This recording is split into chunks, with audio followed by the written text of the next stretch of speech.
Hey friends, my name is Austin Leibel, and I'm going to tell you today about our SQL Server Views class that has been just recently uploaded to our on-demand learning platform. Let's get to it.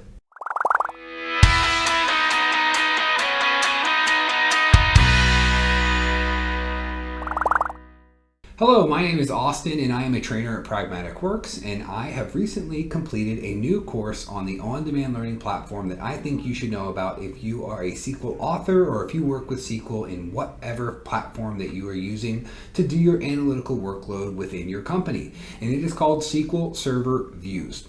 SQL Server Views is a course dedicated to SQL Server Views where we go through and do an in-depth analysis of what are SQL Server Views, how can we leverage them, how do we create them, how do we modify them, how do we use them in our larger outer queries, what are the use cases for working with them, as well as going through and understanding the different reasons that you would create a SQL Server View, like for security features or for generating aggregations that you don't want your other analysts to be able to perform inside of your organization.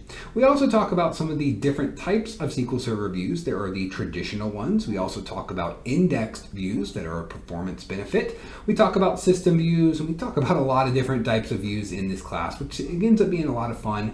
Check it out on the on-demand learning platform, and you can come and check out and see exactly why they would be used, because they are being leveraged quite extensively throughout different organizations. It's always one of the key topics that we talk about in our different boot camps and things like that. So join us, and I'll see you there.